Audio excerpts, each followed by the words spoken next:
The number you have reached, 911, has been changed to a non-published number. Different strings and stuff like that, so. But we do have forms that have to be filled out for any criminal histories that are run. Have you ever run someone for anything other than law enforcement purposes? No. Have you ever asked someone else to run someone for you? No, I have not. Not unless it was for law enforcement investigative reasons. Okay. And it's common practice to ask Linda, the administrative assistant, to do that for law enforcement purposes? Yeah. And if it, like I said, if it's criminal history, there is a form that's required to be filled out. Stating the purpose and the if there's a report DR number and stuff like that, or the investigative reasons. Like lately, I've run a lot of them, but they're all on our sex offender people. So each one will have that form filled out and will be listed, as a sex offender. There's paperwork to back up everybody that gets a criminal history run, because that's a lot more intrusive than just running a license plate or driver's license. Now, have you ever heard Chief Gilbert ask, let's say while you're in the office, ask Linda to run someone? I don't recall. Okay.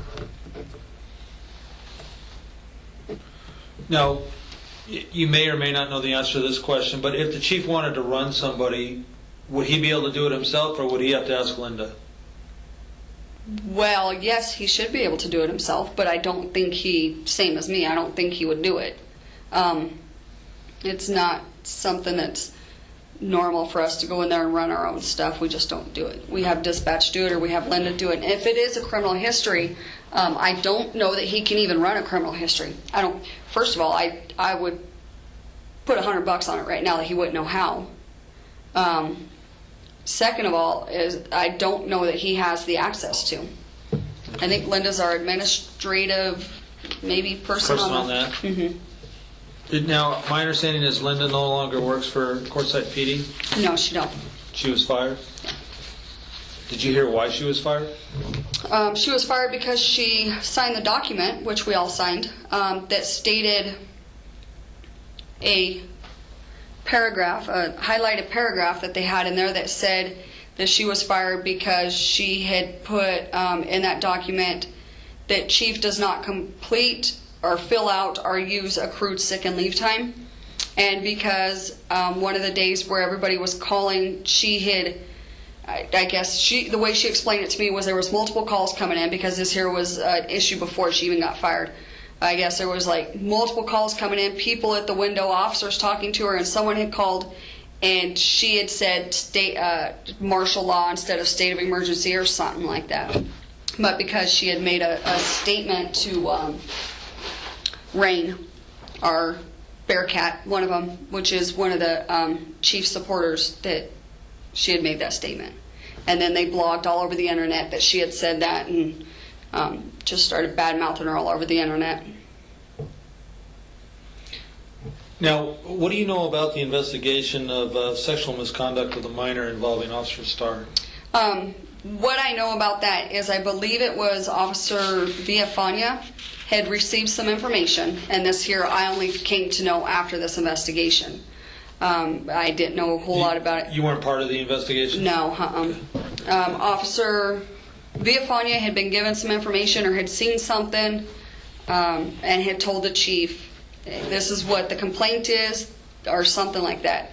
And the chief, I guess, had asked Starr pretty much if it was true or not, and he said no. And the parents are part of Vito Austin family, and they don't get along well with the chief. And I guess when the chief showed up over there, and I could be getting my times wrong, but ultimately the chief had went over there to talk to him about it, and they said, get off our property.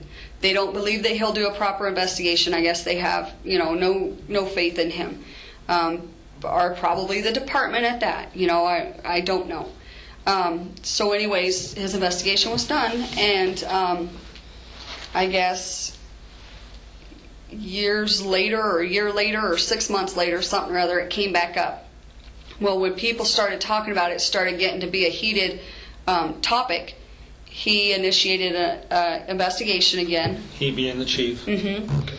And so he restarted it and decided to actually question people and ended up doing a polygraph on it. But he told us that, I can't believe I can't remember his exact words. I don't believe it was that he was in trouble or fired for the allegations. I believe it was for lying during the investigation. Star. Mm-hmm. Yeah, and that's all he told us. And then there was no criminal charges ever filed against him. But I do remember that he said that the allegations against him were not true. So the chief said the allegations against Star were not, that there was no merit to the sexual misconduct allegation. Is what he told us. And Star was fired for lying during the investigation. For lying during the investigation, yes. And you learned this by this whole investigation on Officer Star by the chief? Mm-hmm. Well, there was parts that I heard from other people. Who were they? Well, like officers talking and stuff. I can't remember who had told me what, but I think I heard Villafania say that he had told the chief a long time ago about it, and the chief ignored it then, and didn't choose to investigate it until people in the community, other than the Austin, started talking about it. I believe he was also, Villafania was also saying that at one point someone pulled up and was outside. I think it was the parents of the girl, and was extremely angry and asked to talk to the chief. And he walked in and he said that he had told the chief that they're out there and they want to talk to you. And he went out there, and I guess they got into a heated conversation and they drove off and left. But I'm not sure what was said in the conversation or what. And like I said, I wasn't involved in that investigation, so there's bits and pieces I've heard about it from officers.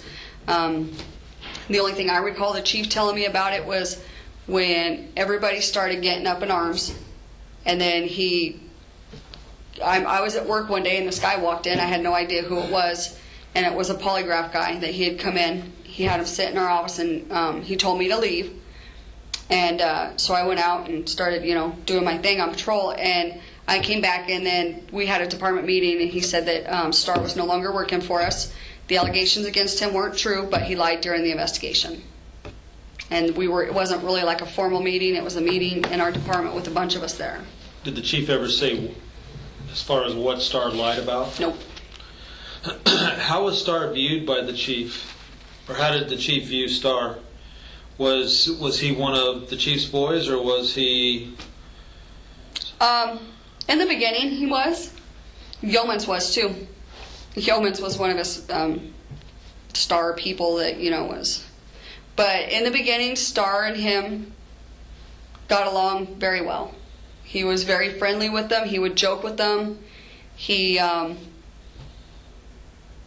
gotten along with them.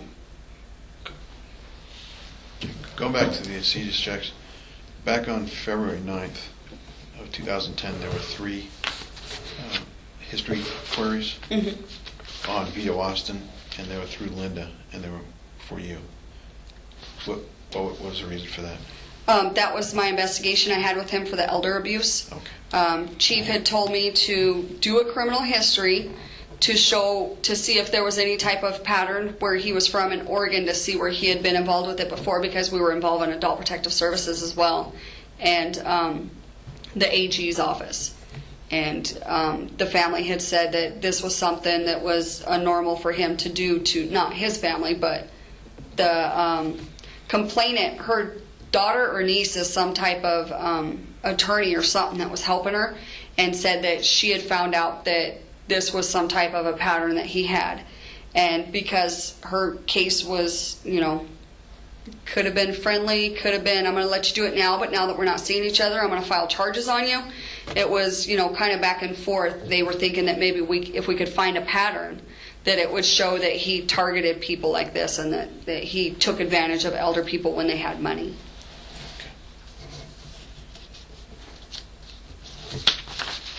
Are there any other issues you wish to address which weren't previously discussed in the interview? I just hope that you guys do a thorough investigation. I don't, know really what bearing it'll have on the case, but by me asking you to do this, or who you plan to talk to, but I would like for you guys to, I know it's time consuming, but talk to every employee, because there's girls right here in town hall that are scared to death of the people they work with, because they know if they say anything against them, they're going to get fired, they're going to get targeted. You can go to any surrounding agency around here, except for Parker PD, because they're friends with the chief, but go to the officers, go to the people that are on patrol that see what's going on, and they'll tell you what goes on here. This is something that's gone on for years, and he's been building up this empire around him. And he's got a lot of friends in places that protect him. I think that there's people in town hall here that have seen Alex Tapp and the chief here late at night and come in on the weekends and have seen stuff being shredded. There's, stuff that pops up, that surveillance cameras that supposedly were installed at his house that the town's paying for. But yet it's so bad, he don't want to tell the officers that we've had death threats. He'll go and call a special emergency meeting to call a state of emergency, but I'd been on patrol for several days and he didn't tell me nothing about it. I had to chase him down to the eatery and ask him, what's going on in town? Is there some type of emergency or something that I should know about? Felipe and I are on patrol, and I think that we should be some of the first to know, because we're a big target here. Well, there's been several death threats to, officers, to me, to the council members. Why didn't you tell us this? Why didn't you? There's just a lot of concerns there with why he does a lot of things. He told us that day that, I didn't know how the council was going to handle it, so I didn't tell you guys. What's that have to do with the threats to you guys? That's what I thought. It's still a threat, regardless of what the council decides to do with it. It's still a threat. It's still something I should be aware of.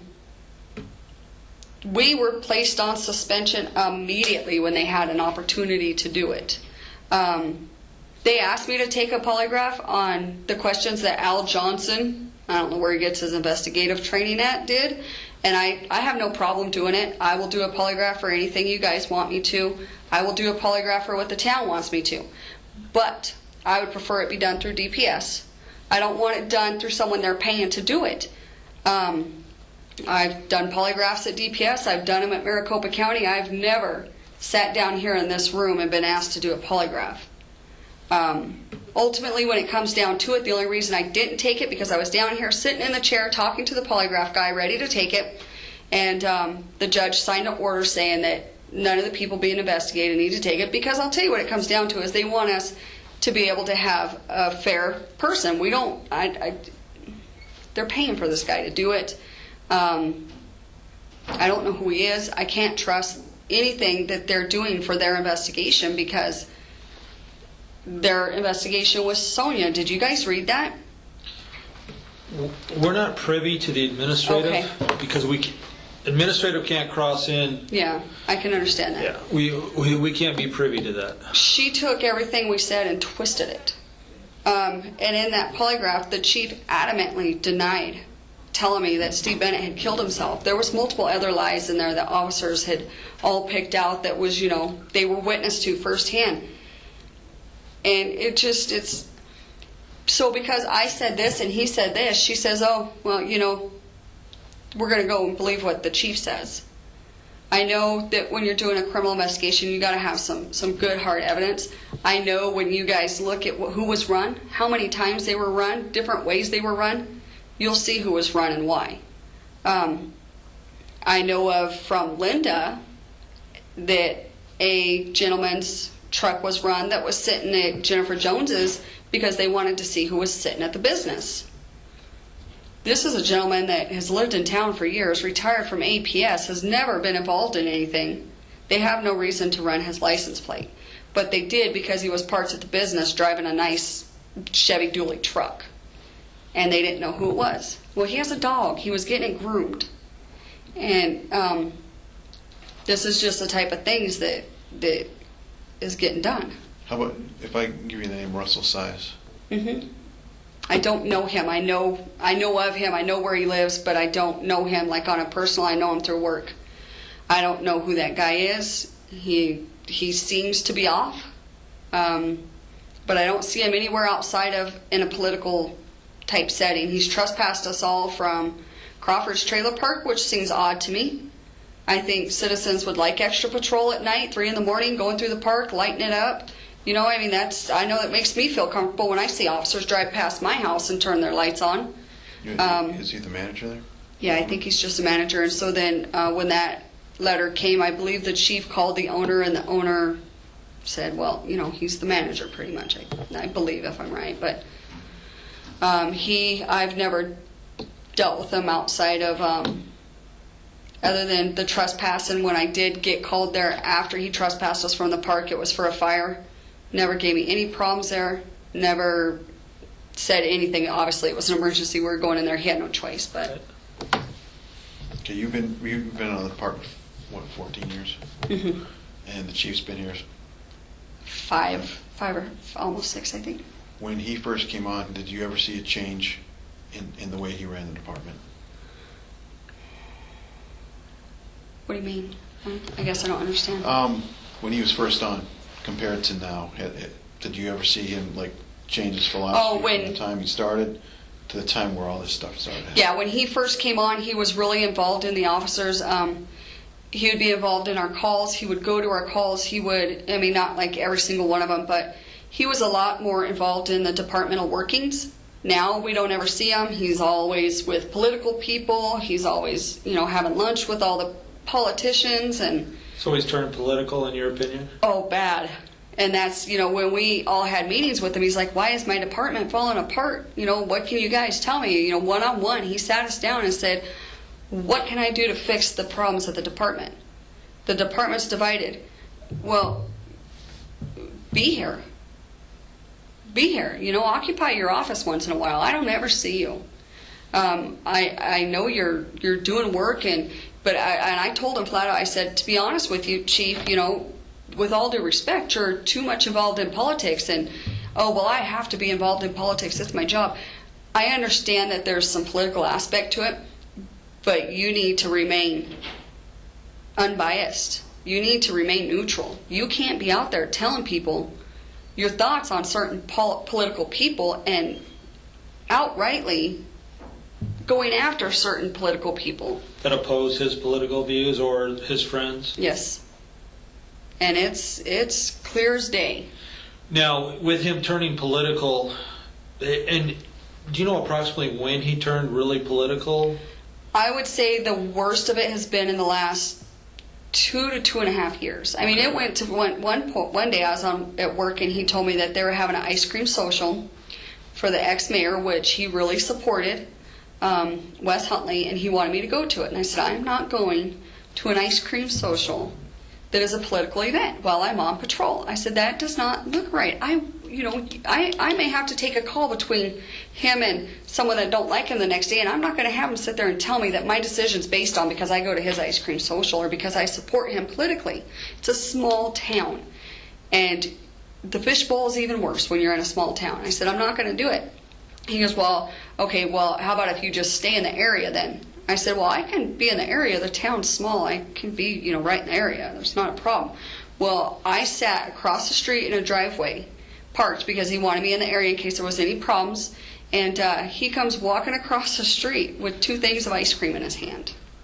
And he knows the opponents are across the street because so you just became part of the ice cream social. So he brings it. I told him I wouldn't take it. And he says, you're not going to make me walk back across the street with this ice cream. And I said, I'm not taking it. And he turned to the sergeant. And he goes, here, Sergeant Ponce. He goes, you take it. And he goes, no, Chief, I don't want none. And he goes, here, Shelly, take yours. I said, no, I'm lactose intolerant. I can't have it. So he went and he stuck it on Ponce's dash and walked back across the street because he knew that the opponents were on the other side of the street watching because they're watching, the 2 political sides are there. And now, the fact that when he became very political, has that rubbed off on his supervisors in any way? Have they... I mean, obviously, from what we're hearing, there are certain people on the department that, like you said, that, have they become political too? Well, there's people that have high interest in it. Sergeant Frosto is,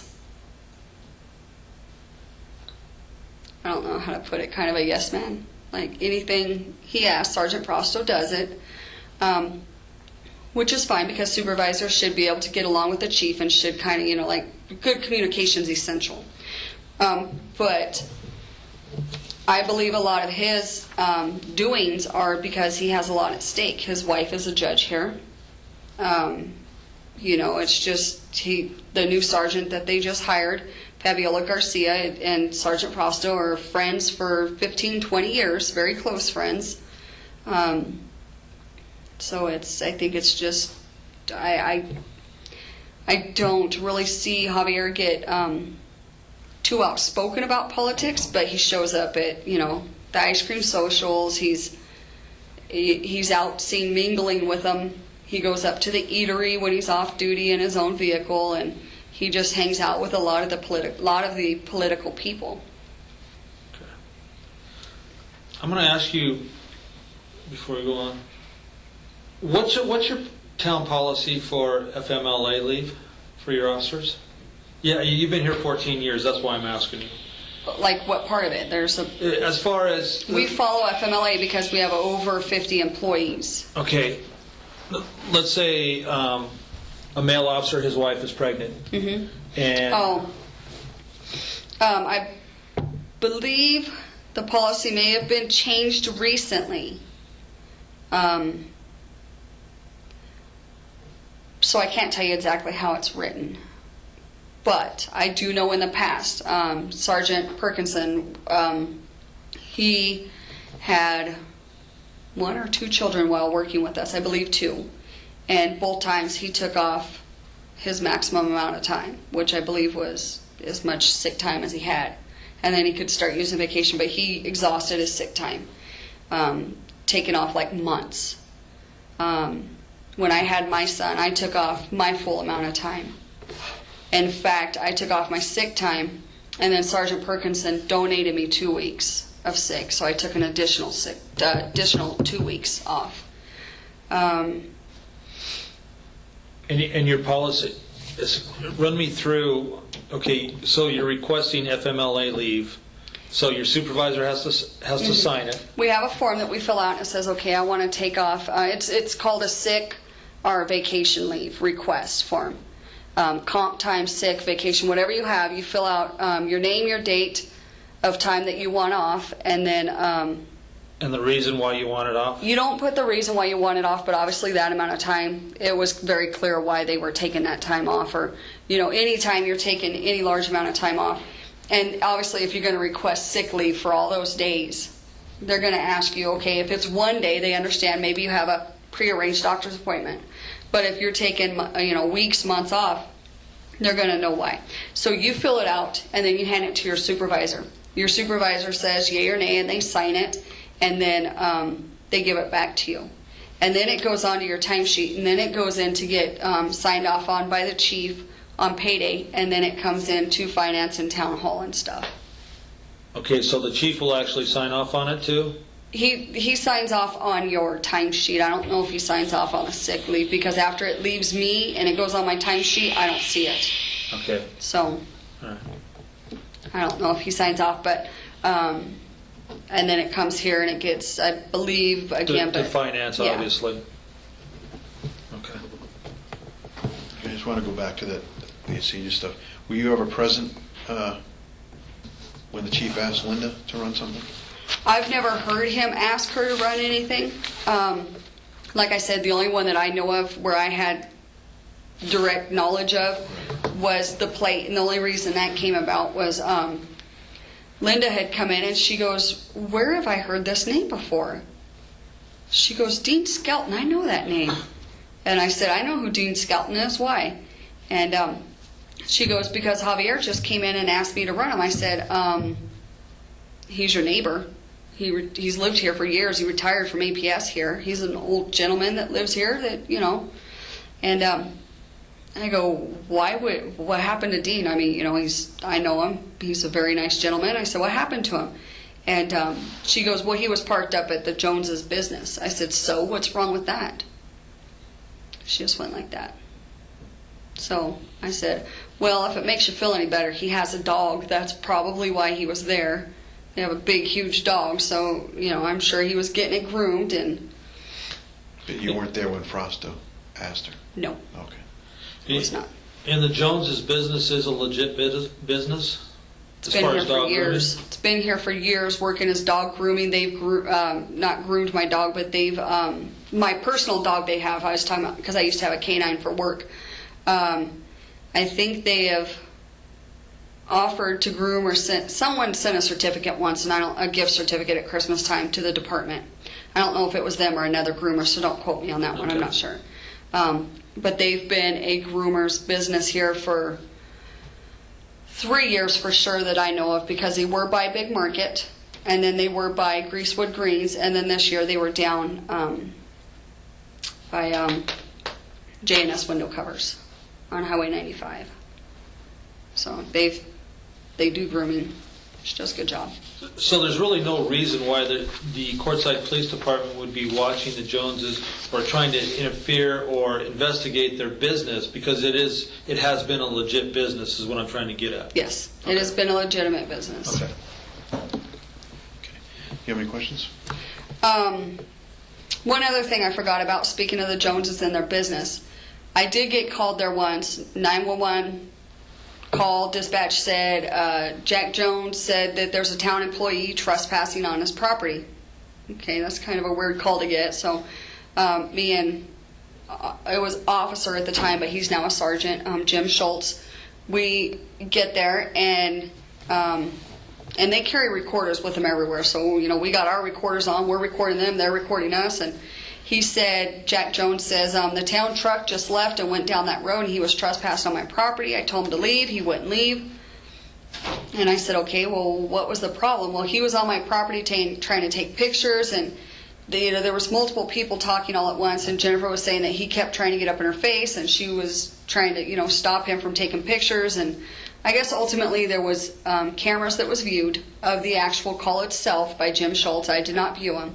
But while I was on scene, he was telling me, we'll get you a copy of the tape. It was Al Johnson. He was trying to take pictures of behind our house, and he claimed that a mobile home they had moved in couldn't have been moved without permits, but they moved it without permits, so that it, was their complaint. And she goes, but it's not a mobile home. Here's the title. Here's, the license plate. It's a travel trailer. It even says travel trailer right here. And it's an awfully big travel trailer, but on the title, an MVD plate properly registered, showed that it was a travel trailer. So apparently that's what it was about. Well, at that point, I took my report. My contact with that call was done. It was, Jim Schultz took the call. It was his call. He came over here to talk to Al Johnson to find out what happened, because they wanted to file charges on him. They said they had told him several times to leave. He refused to leave. So, there was many issues with it. Is it their property? Is it, business property? Is it the parking lot? Is it J&S window cover, who they rent from? So there was many problems as to who was actually at fault, who was allowed to be where, and all that. But Chief came up and was telling me, I want you to go and arrest Jack Jones right now because he called 911. I said, why? Why would I do that? Well, because he used 911 to call in a trespasser, and he wasn't trespassing. I said, Chief, at that point, he felt that he was being trespassed upon. He felt that his wife had been assaulted. He had told him several times to leave his property, and he wouldn't. I said, I could see if he called to say, the weather's beautiful outside, or, why are the cops just driving around, or why are they eating at this restaurant? Or can you have a cop bring me a pizza? Yeah. I said, but this was a legitimate call that he used. They don't have, I don't know what their situation is as far as phones and stuff, but who knows, they don't appear to have a lot of money, I guess I should say, because I don't know firsthand. They don't appear to have a lot of money. Maybe that's the only way he can call for a cop is 911. And if he needs a cop there, I felt that was fine. We're not so overwhelmed like the cities where, you have 10,000 911 calls coming in. And I didn't feel it was totally It wasn't reckless or abuse of 911. And I truly felt in that moment, again, he wanted me to go and arrest him just because of who he was. Do you remember what time of day that was? Was it after hours for the town? It was close. I don't know what time. Okay. It was close. I don't know. I do know that day, which is kind of funny you asked that, but, and this is hearsay, but Al Johnson had left to go on, start his week early. He was all the way in Banning, California when they called him and said, they just moved this trailer and we want you to go sight him, go do it right now. And I was told he turned around from Banning, California and came all the way back just to go over there and sight him. So at that time he was code enforcement? Mm-hmm. Yeah. Any questions? Good. I'm going to look over this just to see if there's anything else that, I mean, it's, I feel sorry for you guys. You guys got to. You saying we walked into a hornet's nest? Yeah, bad. I do know this, though. As an officer, I know that I've been told multiple times. I watch my training video every year, and I know one of the biggest ways to lose your job is to misuse of NCIC. You don't use it for personal reasons. You don't use it for political gain. You don't use it for harassment. You don't, I mean, they show the video where the guy wants to know the girl's name because she pulls up at a gym to work out. He runs the plate, gets her name, goes and visits her later. That's personal reason because he wanted to know personally because he was attracted to her. Whereas I feel this is personal reasons because he wants to know because he wants to know who's visiting that business. And I know as an officer, I'd be done. My job would be done. I'm expected to follow NCIC rules because if I'm abusing it, my entire department can lose use of it. We have it in our department, and we can lose our entire thing. And it's against the law for me. It's wrong for me. It's unethical for me to go and do anything like that. And I feel he should be held to the same standards as every other officer. So what you're saying is it's your opinion that your Chief Gilbert, has abused that privilege. It is my opinion that he has abused that privilege, and it's my opinion that Officer Frosto did when he asked Linda to run that plate that was sitting there. They can chump up any reason they want, I know that. But I'm telling you, I can't prove it any other way than to tell you and let you see the relations and the likes and dislikes. But he can say he ran it for any reason, I know that. But there should be some type of pattern there that will show you, okay, let me see, Chief Gilbert in this year ran 15 or 4 or 5, whatever, checks. Let's see, oh, wow, he ran it all on political people. Why is that? Well, let me ask you this. Administrative Secretary Linda Conley, she's a civilian, correct? Mm-hmm. Therefore, unless she's asked to run someone through a CJIS, she has no reason to run anybody. None at all. So therefore, unless she's doing it for personal... Well, actually, she does, because she is also our property custodian, and she has to run them for weapon releases. But at the same time, she's always going to be asked to do this by a sworn officer. Yes. So if she's running someone 250 times, it's either because she's being asked to by someone on your department, or told to, or she's doing it for personal reason, which obviously she really would have no reason to start running certain people throughout the department. Yes, I absolutely. mean, the city. Absolutely. Okay. There should be no reason why she's running anybody unless there's a DR tied to it, or we wear an officer's telling her, I want you to do this for this report, or if the chief or someone's filling out that form and telling them we need you to do this. Because obviously if we confront Frosto or the chief, they're going to say, well, I didn't run them. She did. Possibly, but she don't.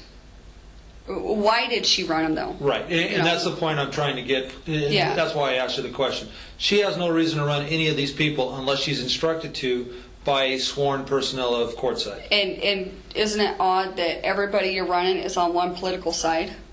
I mean, that's just... Because he's going to say, oh, I ran him because he's anti-law enforcement, or because he acts like he don't like law enforcement. Well, there's a lot of people that don't like me in my job, and I don't have a right to go run them because they act angry at the cops, or they act like... I've still got to have some type of contact, some type of reason to run them. I don't just go running people because they're not pro-law enforcement. Right. I would like everybody to be pro-law enforcement, but they're not, and I can't go run them And just it's not because they're against the not. law. Yeah, exactly. Okay. Okay. I'm good. Okay, I'm going to go ahead and end the interview. It's now 14:15 hours.